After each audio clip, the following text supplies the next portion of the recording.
Το πόστο βενζίνης των χαμένων οδηγών του Βασίλη.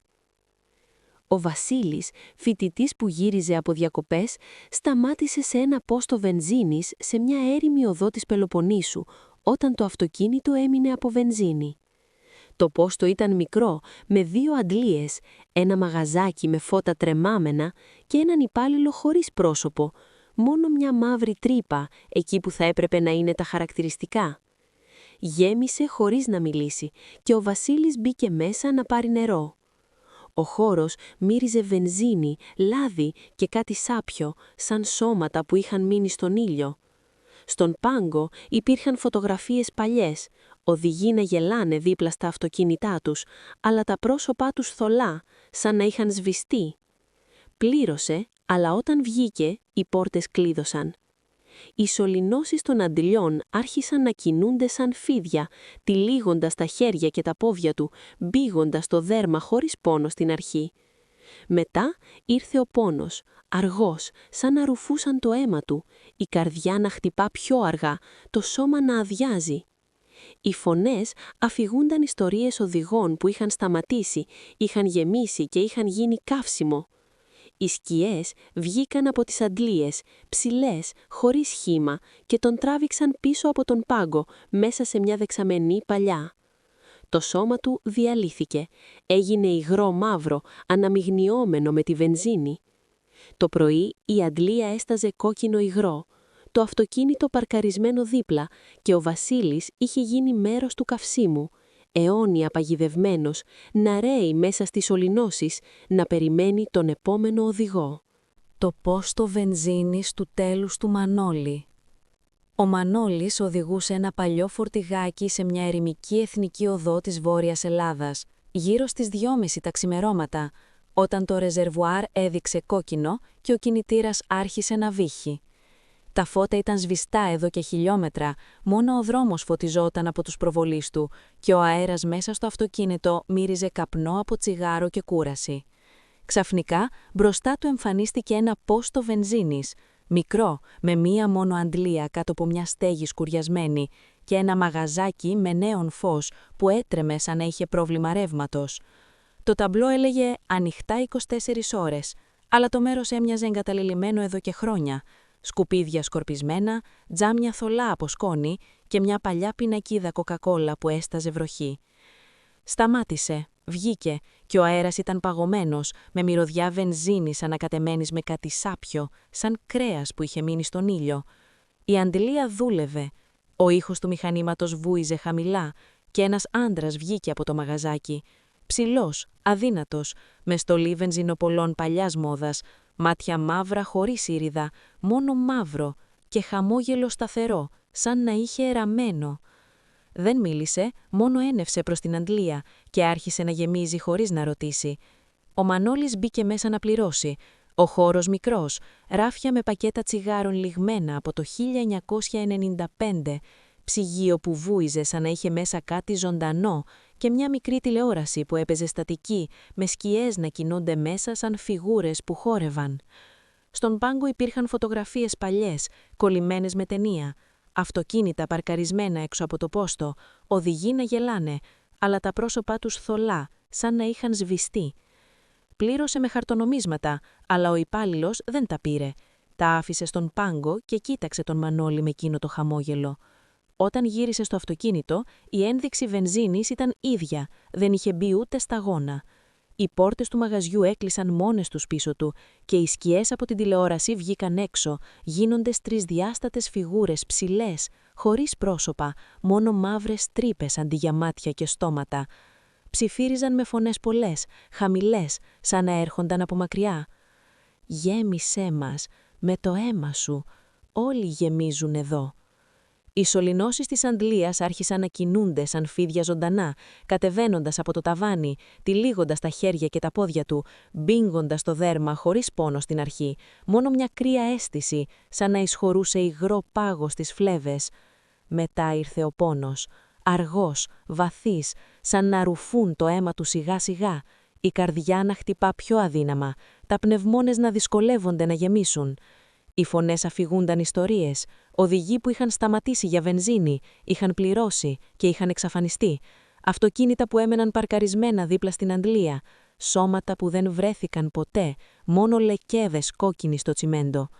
Οι φιγούρες τα τράβηξαν πίσω από τον πάγκο, μέσα από μια πόρτα που δεν είχε δει πριν. Ένα δωμάτιο μικρό, σκοτεινό, με δεξαμενές καυσίμου παλιές, σκουριασμένες και σωρούς από ρούχα, παπούτσια, πορτοφόλια σκορπισμένα. Οι σωληνώσεις συνέχισαν να ρουφούν, το δέρμα του να γίνεται χλωμό, τα μάτια να θολώνουν, ενώ το σώμα του άδειαζε, το αίμα να γίνεται μέρος του καυσίμου, να ρέει μέσα στις δεξαμενές. Ένιωσε το σώμα να διαλύεται, τα κόκαλα να μαλακώνουν, η σάρκα να γίνεται υγρό μαύρο, να αναμειγνύεται με τη βενζίνη. Το τελευταίο που είδε ήταν ο υπάλληλος να στέκεται στην πόρτα, χαμογελώντας ακόμα, και να λέει με φωνή δική του «Καλό ταξίδι». Το πρωί το πόστο βενζίνης ήταν άδειο, η αντλία αναστάζει ένα υγρό κόκκινο μαύρο παχύρεστο και το φορτηγάκι του Μανώλη παρκαρισμένο δίπλα, με τη μηχανή κρύη, τα κλειδιά στη μηχανή και μια σταγόνα από το ίδιο υγρό στο τιμόνι. Κανένα ίκνος του οδηγού, μόνο η μυρωδιά καμένου κρέατος και βενζίνης να μένει στον αέρα για μέρες. Το εγκαταλελειμμένο λιμάνι των χαμένων πλοίων του Δημήτρη. Ο Δημήτρης, ψαράς που είχε χάσει το σκάφος του σε μια καταιγίδα πριν 3 χρόνια, έλαβε ένα μήνυμα στο τηλέφωνο. «Το πλοίο σου σε περιμένει. Παλιό λιμάνι από Βάθρα 7, τα μεσάνυχτα». Το λιμάνι ήταν ένας εγκαταλελειμμένος όρμος σε μια απομακρυσμένη ακτή της Κρήτης, κλειστό από το 1974 μετά από μια σειρά ναυαγίων που κανείς δεν εξήγησε ποτέ. Ο Δημήτρης έφτασε με το παλιό του τζιπ. Ο αέρας μύριζε αλάτι, σάπια ξύλα και κάτι μεταλλικό, σαν αίμα θαλασσινό. Η αποβάθρα 7 ήταν φωτισμένη αχνά από ένα μοναδικό φανάρι που έτρεμε και εκεί υπήρχε ένα παλιό ψαρόκαϊκο, το δικό του που είχε βυθιστεί πριν χρόνια, τώρα ακέραιο, σαν να μην είχε αγγίξει ποτέ το νερό. Ανέβηκε πάνω, το κατάστρωμα υγρό και κρύο, τα σχοινιά να κρέμονται σαν φίδια και η πόρτα της καμπίνας ανοιχτή. Μέσα, ο καθρέφτης έδειχνε τον εαυτό του, αλλά νεκρό, με μάτια ανοιχτά και δέρμα πρισμένο από το νερό. Γύρισε, κανείς. Κοίταξε ξανά, ο νεκρός εαυτός του χαμογελούσε. Το σκάφος άρχισε να κουνιέται, σαν να είχε ξεκινήσει μηχανή, αλλά δεν υπήρχε ήχος. Από το νερό βγήκαν χέρια, χλωμά, πρισμένα, με δάχτυλα μακριά, να αρπάζουν τις σκουπαστές, να τραβάνε το σκάφος προς τα κάτω. Οι φωνές ήρθαν από το νερό, φωνές συντρόφων που είχαν πνιγεί μαζί του, να ψιθυρίζουν. «Γιατί έφυγες εσύ, γιατί δεν έμεινες μαζί μας?» Το νερό ανέβηκε στο κατάστρωμα, κρύο και παχύ, εισχωρώντας από τα παπούτσια, ανεβαίνοντας τα πόδια, γεμίζοντας τους πνεύμονες, χωρίς να χρειάζεται να βυθιστεί. Ένιωσε το σώμα να βαραίνει, να πνίγεται από μέσα, ενώ τα χέρια τον τραβούσαν κάτω από το κατάστρωμα, μέσα στο σκάφος, όπου τα τυχώματα ήταν σάπια σάρκα, μάτια ανοιχτά να τον κοιτάζουν. Το σκάφος βυθίστηκε αργά, χωρίς θόρυβο, και ο Δημήτρης έγινε μέρος του, σώμα ενωμένο με το ξύλο, μάτια ανοιχτά να κοιτάζουν το βυθό.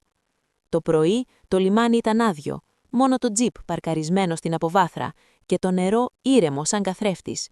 Κανείς δεν θυμόταν ποτέ να πέρασε εκεί ψαράς με το όνομά του. Το εγκαταλελειμμένο σχολείο των ξεχασμένων μαθητών της Ελένης. Η Ελένη, δασκάλα δημοτικού που είχε παραιτηθεί πριν 2 χρόνια μετά από μια τάξη όπου ένα παιδί είχε εξαφανιστεί κατά τη διάρκεια εκδρομής χωρίς ποτέ να βρεθεί, έλαβε ένα γράμμα χωρίς αποστολέα. «Η τάξη σου σε περιμένει. Παλιό δημοτικό σχολείο, 3ος όροφος, αίθουσε 4Β». Το σχολείο βρισκόταν σε ένα εγκαταλελειμμένο χωριό στα βουνά της Ηπείρου, κλειστό από το 1987, μετά από μια τραγωδία που κανείς δεν μιλούσε ανοιχτά. Το κτίριο ήταν 3όροφο, με τοίχους ξεφλουδισμένους, παράθυρα σπασμένα και σκελετούς από θρανία ακόμα μέσα στις τάξεις, σαν να είχαν φύγει οι μαθητές βιαστικά. Ο αέρας μέσα μύριζε κυμολία παλιά, υγρασία, σάπια ξύλα και κάτι γλυκό σάπιο σαν παιδικό υδρότα ανακατεμένο με αίμα. Η Ελένη ανέβηκε τις σκάλες, ο φακός να τρέμει στο χέρι, ακούγοντας μόνο τα βήματά της και έναν μακρινό ήχο σαν παιδικά γέλια που σταματούσαν απότομα όταν πλησίαζε. Στην αίθουσα 4Β τα θρανία ήταν τακτοποιημένα σε κύκλο, ο μαυροπίνακας γεμάτος με παιδικές ζωγραφιές, πρόσωπα χωρίς μάτια, χέρια τεντωμένα προς τα πάνω και λέξεις γραμμένες με κόκκινο κυμολία. Η δασκάλα Ελένη θα έρθει. Στο κέντρο του κύκλου υπήρχε ένα θρανείο μικρό, με το όνομά της χαραγμένο με μαχαίρι. Κάθισε από περιέργεια και τότε οι πόρτες έκλεισαν μόνες τους, οι κλειδαριές γύρισαν και ο αέρας έγινε πηχτός, σαν να εισέπνεαν όλοι μαζί. Από κάτω από τα θρανία βγήκαν χεράκια μικρά, χλωμά, με δάχτυλα μακριά και ακανόνιστα να αγγίζουν τα πόδια της. Οι φωνές ξεκίνησαν, παιδικές, πολλές, από παντού. «Δασκάλα, γιατί δεν μας είδες εκείνη τη μέρα? Γιατί έφυγες και μας άφησες?» Οι ζωγραφιές στον πίνακα άρχισαν να κινούνται, τα πρόσωπα να γυρίζουν προς το μέρος της, τα χέρια να τεντώνονται έξω από τον πίνακα σαν να ήταν παράθυρα. Οι μικρές παλάμες ανέβηκαν στα πόδια της, τυλίγοντας τους αυτραγάλους, τραβώντας την προς τα κάτω. Ένιωσε τα δάχτυλα να εισχωρούν στο δέρμα, να σκάβουν μέσα στους μυς, να φτάνουν στα κόκαλα. Οι φωνές γέμισαν το κεφάλι της με εικόνες, η εκδρομή εκείνη, το παιδί που χάθηκε στο δάσος, η ίδια να γυρίζει πίσω χωρίς να το ψάξει αρκετά, η ενοχή που την έτρωγε χρόνια. Το σώμα της άρχισε να συρρικνώνεται, τα κόκαλα να λυγίζουν σαν κλαδιά ξερά, το δέρμα να γίνεται χαρτί παλιό, ενώ τα χεράκια συνέχιζαν να την τραβάνε κάτω από το πάτωμα, μέσα σε ένα σκοτάδι γεμάτο άλλα παιδικά σώματα, ακίνητα, περιμένοντας. Ώρες ολόκληρες ούρλιαζε, αλλά η φωνή της έβγαινε σαν παιδικό κλάμα. Το πρωί η αίθουσα ήταν άδεια, μόνο ένα θρανείο παραπάνω, με το όνομα Ελένη χαραγμένο και μια ζωγραφιά στον πίνακα. Μια δασκάλα χωρίς μάτια, να στέκεται ακίνητη, περιμένοντας την επόμενη τάξη. Το σχολείο κατεδαφίστηκε μήνες αργότερα, αλλά σε παλιές φωτογραφίες από drone κάποιοι βλέπουν ακόμα παιδικές σκιές να κάθονται στα θρανεία, να περιμένουν δασκάλα που δεν έρχεται ποτέ.